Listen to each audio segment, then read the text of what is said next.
Hello, sweetheart. I know this is not the easiest topic to talk about, but it is one that matters deeply, especially if you have lost your husband or if you're preparing for the possibility of that day. I want you to know something right from the start. What you do after that moment, how you protect yourself, your peace, and your future can make all the difference. Too many widows fall into traps they never saw coming, not because they were careless, but because they were grieving, because they were overwhelmed, because the world kept moving when their world had stopped. That's why I made this video, to help you avoid 5 of the most common and most painful mistakes that many women make in the first months after losing a spouse.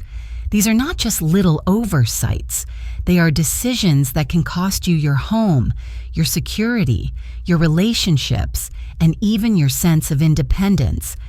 And sweetheart, I do not want that for you.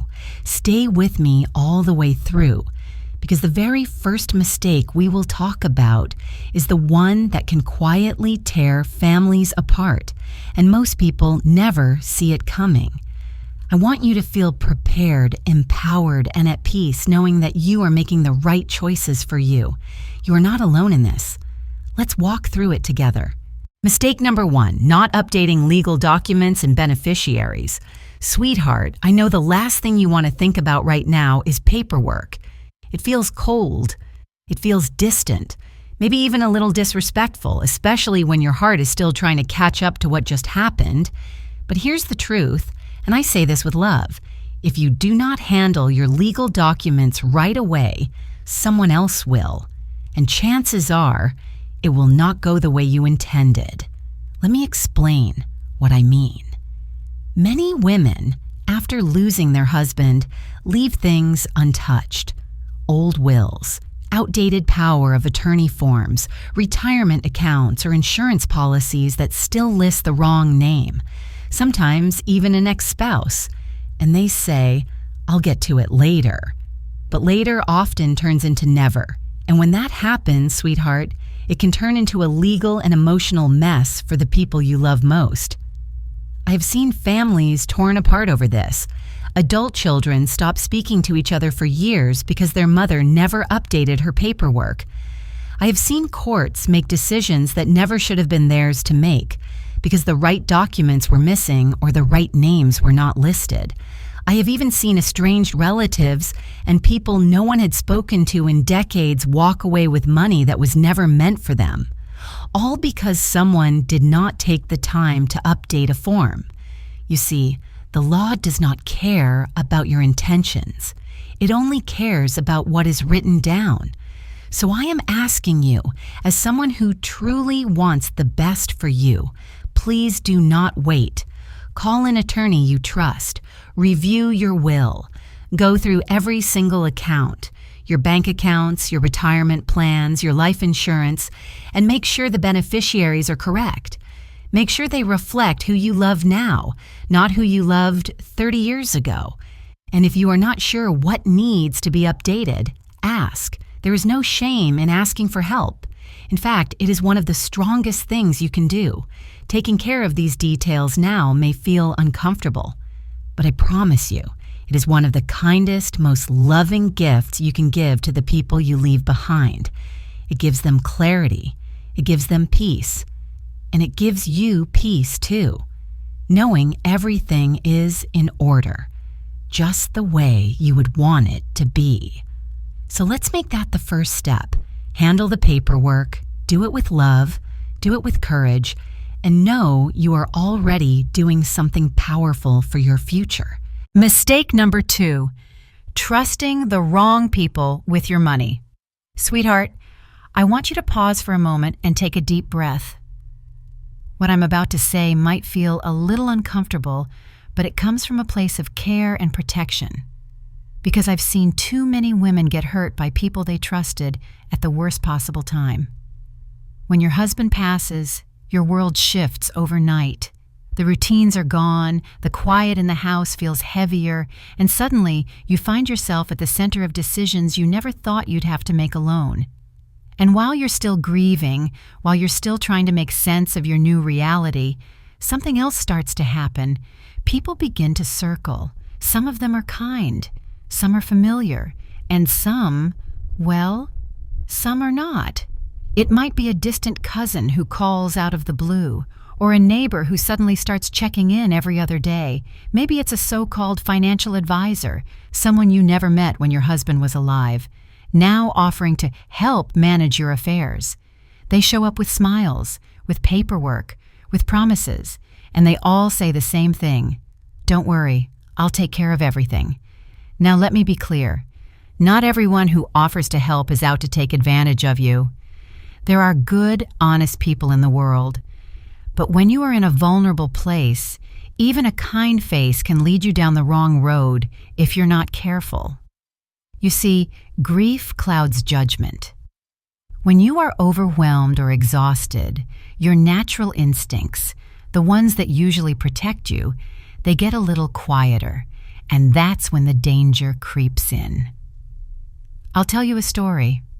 A woman named Clara, one of our community members, lost her husband of 45 years. He had always handled the money. Bills, taxes, insurance. She had never had to think twice. So when her nephew, someone she had always loved, offered to take over and handle things for her, she said yes without asking a single question.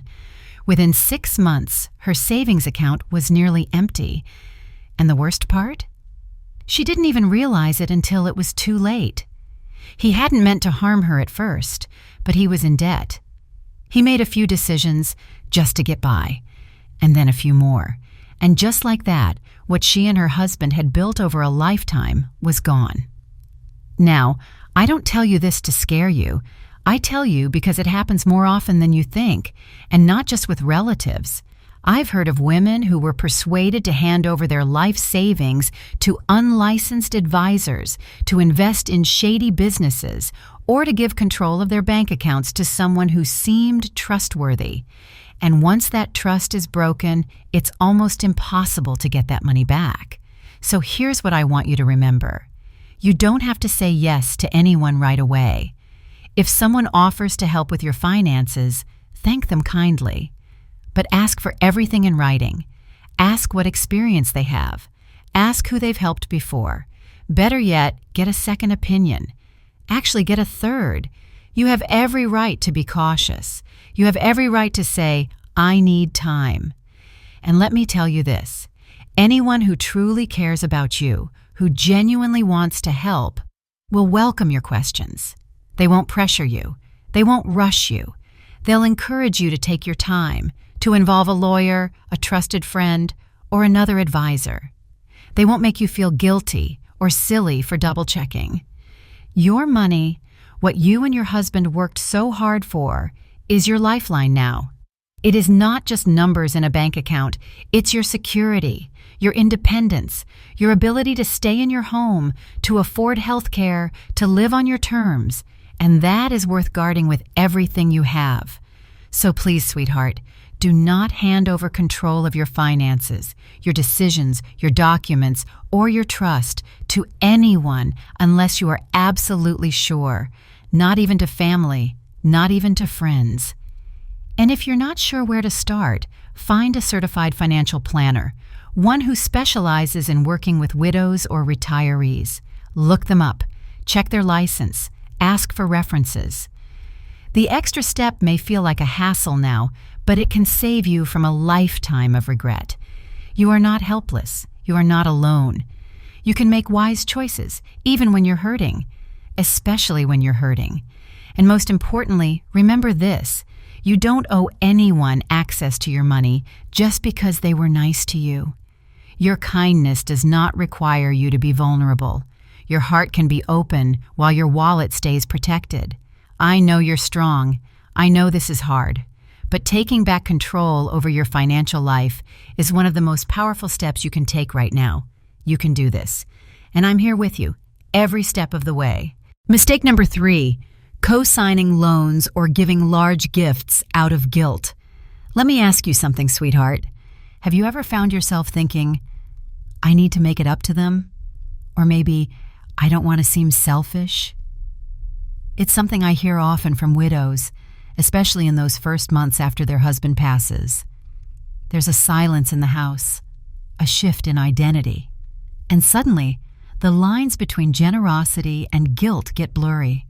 That's how this next mistake happens, quietly, gently, and almost always with the best of intentions.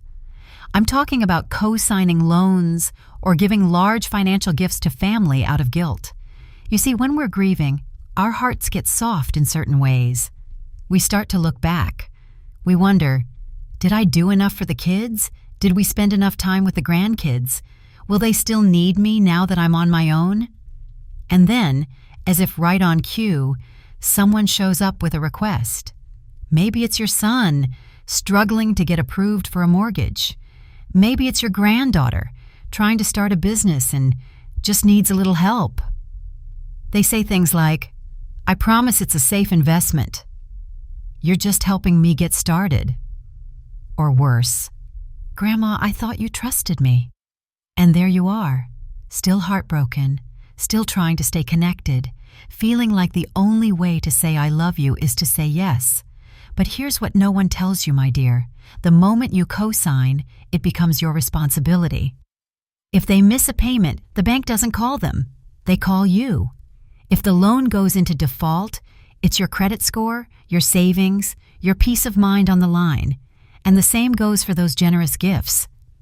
I've seen women drain their life savings, helping their children buy homes, pay off debt, or get back on their feet, only to find themselves struggling later, unable to cover medical bills, home repairs, or even basic living costs. And do you know what's worse? The heartbreaking moment when the phone stops ringing and the people you helped are nowhere to be found. Now, I'm not saying don't help your family.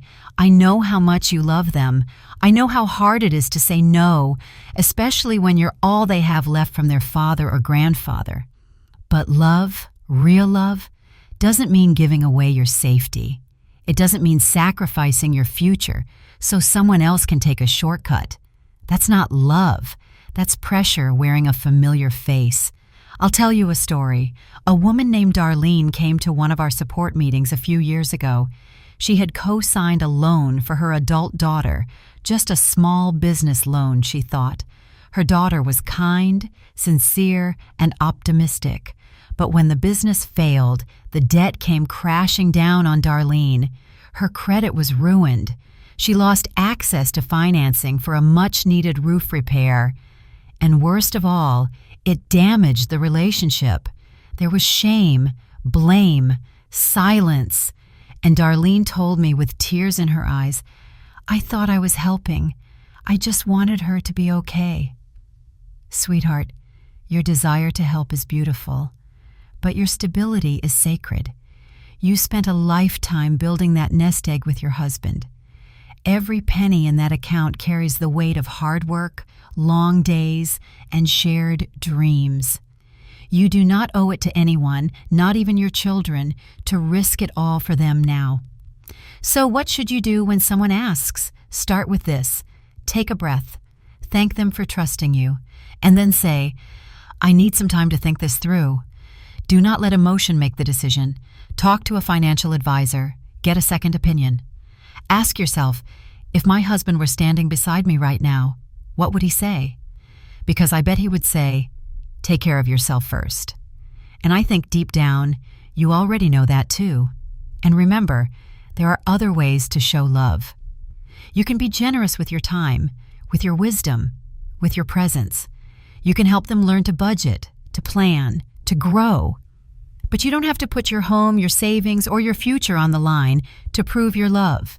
Your family needs you healthy, safe, and independent.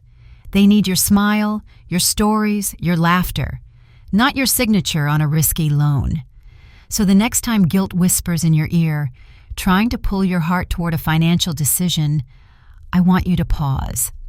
Ask yourself, am I doing this from love or from fear?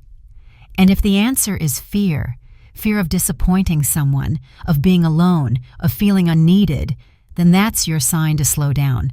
Because love, true love, is never built on guilt. It's built on honesty, trust, and healthy boundaries. You can say no with compassion, and you can still be a source of strength for the people you love without putting your own well-being at risk. You are wise, you are generous, and you are allowed to protect yourself, especially now. Mistake number 4, rushing to sell the house. Let's talk about something tender now, something that so many women face in those quiet, heartbreaking weeks after they've lost their husband: the house. Sweetheart, I want you to hear this with your whole heart. Selling your home too quickly after your husband passes might feel like the right thing to do, but it's often one of the most painful, irreversible mistakes a widow can make. I understand the impulse. Believe me, I do. You walk through the front door, and it doesn't feel like home anymore. It feels like a museum of memories. Every chair, every picture on the wall, every little creak in the floor. It all whispers his name, his slippers by the door, his favorite spot on the couch, the smell of his cologne that still lingers in the closet. And in that wave of grief, you might think, I can't live here anymore. It hurts too much. I need a fresh start. And people, even the ones who love you, start saying things like, this house is too big for you now, or you don't need all this upkeep. And sometimes they're well-meaning.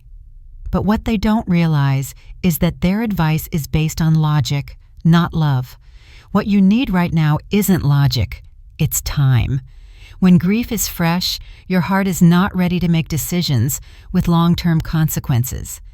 And selling your home is one of the biggest decisions you can make. It's not just about the bricks and mortar. It's about your life, your history, your sense of place and safety. Let me share a story with you. Barbara, a widow in her early 70s, sold her home just 2 months after her husband passed. Everyone told her it was the practical thing to do. She moved into a small apartment, thinking it would be easier, simpler, more manageable. But once the dust settled and the casserole stopped coming and the phone calls slowed down, she realized something heartbreaking. She missed her home. Not just the building, but the feeling. The backyard where her grandkids played. The kitchen where she and her husband danced on Sunday mornings. The spot by the window where he used to sit with his coffee and newspaper. She told me, I thought I was running away from pain, but I ended up running away from comfort too. The truth is, real estate agents can sense a rushed sale from a mile away. They see grief, they see vulnerability, and not all of them have your best interests at heart. You may think you're getting a fair offer, but what you're really getting is a fast one. And fast, in this case, can be very costly. I've seen women lose tens of thousands of dollars because they sold too soon. But the money, believe it or not, isn't even the worst part. The real pain comes later, when the fog of grief begins to lift, when your emotions begin to settle, and suddenly you realize the home you shared with the love of your life, the one filled with moments, traditions, laughter, and tears, is gone. And not because it had to be, but because you didn't give yourself enough space to decide with clarity. So here is my gentle advice. Do not sell your home within the first year of your loss. Give yourself permission to wait. Let the seasons pass. Let the holidays come and go. Let yourself feel the full weight of what this home means to you, not just what it feels like in the middle of your grief. And if the home really is too much, too big, too quiet, too difficult to maintain, there are still options. You can rent it out for a while. You can move in with family temporarily while you think, or even just close off a few rooms and make the space feel more manageable. Sometimes all you need is a few small changes. Move the furniture, paint the walls, redecorate a room. You can breathe new life into your space without saying goodbye to it forever. Because once the house is sold, it's gone. And buying it back? That's rarely an option. You deserve the chance to think clearly, without pressure. You deserve to make this choice from a place of confidence, not sorrow. And most of all, You deserve to feel safe and rooted in this new chapter of your life. So if you are sitting in your kitchen right now, looking around and thinking, I can't stay here, I want you to know that it's okay to feel that. But don't act on it yet. Your heart needs time to adjust. Your grief needs space to soften. Home is more than a house. It's where your memories live. It's where your strength was built. And even though he may be gone, the love you shared within those walls is still there, holding you. So hold on to it, just a little longer. Mistake number 5, taking the insurance or pension payout all at once. Let's talk about that check. You know the one I mean. The life insurance or pension payout with your name on it, $50,000, $100,000, maybe more. It arrives just weeks after the funeral, and for a moment, it feels like a lifeline in the middle of chaos. You look at that number on the page and think, maybe I'll be okay. Maybe I can breathe. And sweetheart, I understand.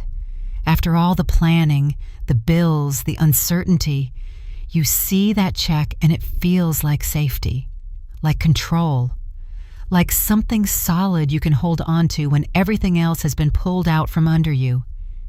But here's where I need you to pause, because that check, as comforting as it looks, can also be one of the most dangerous things you'll ever receive if you take it all at once without a plan. Let me explain why. When you're grieving, your judgment is not as clear as it usually is. Emotions are high, logic is low, and suddenly everyone around you has an idea, a suggestion, an opportunity. Financial advisors you've never heard of start calling. Friends come out of nowhere with business pitches. Even family members, sweet as they may be, start asking if they can borrow just a little to help with college, to invest in something guaranteed, to buy a car. And you're still processing loss, still waking up in the middle of the night wondering if any of this is real. And now you're being asked to make big financial decisions fast. That payout was not a windfall. It wasn't a lottery prize. It was meant to replace years, decades even, of your husband's income. It's not a gift. It's a replacement for the stability he gave you. That money is meant to last. But if you take it all at once, a few things can happen, and none of them are good. First, you might spend it faster than you realize. A few generous gifts to loved ones, a new car, a vacation to clear your head. Before you know it, the account balance drops, and so does your sense of security. Second, a large payout can affect your taxes and even your government benefits. That money, in one lump sum, can make it look like you have more income than you actually do, putting your Medicare premiums or supplemental security income at risk. Third, and maybe most painful, is the regret. I've heard too many women say, if only I had waited, if only I had asked more questions. Let me tell you about Evelyn. She received $200,000 after her husband passed. She was overwhelmed, so she took the whole payout. She gave some to her children, paid off a few things, and tried to invest the rest in something a neighbor recommended. It turned out to be a scam. Within 2 years, it was gone. And so was her peace of mind. She told me later, I thought I was making smart choices, but I was just trying to feel better.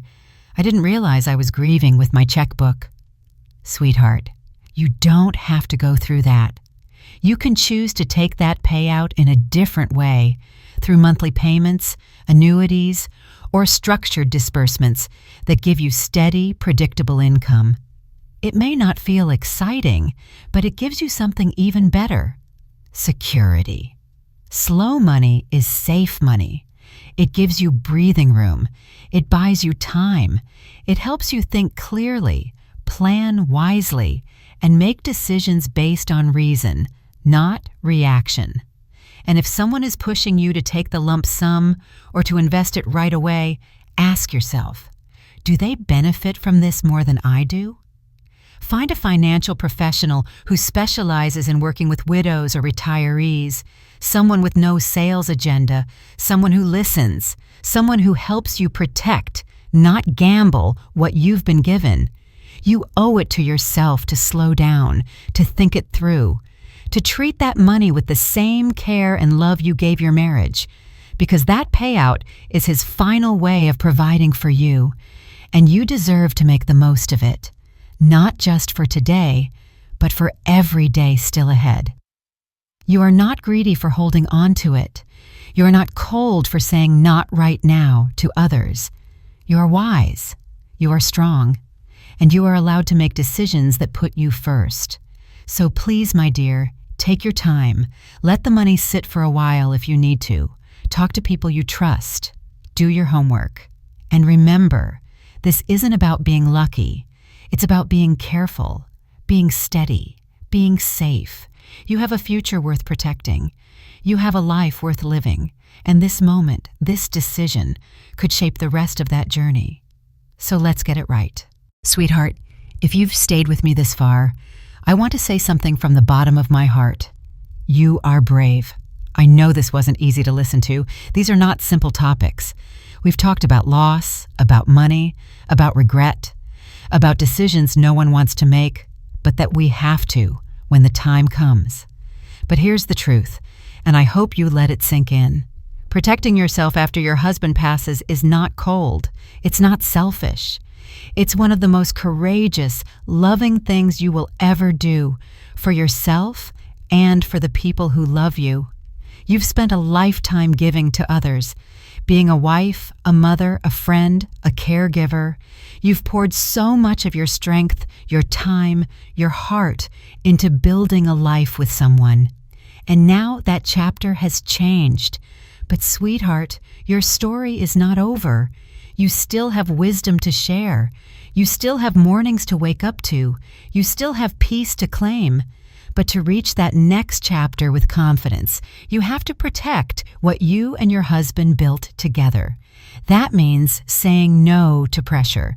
That means taking time to grieve before you make life-altering choices. That means trusting your instincts, asking questions, and refusing to be rushed. That means honoring the love you shared, not by clinging to the past, but by building a future that feels safe, stable, and yours. So let me remind you of the 5 mistakes to avoid. 1. Do not delay updating your legal documents and beneficiaries.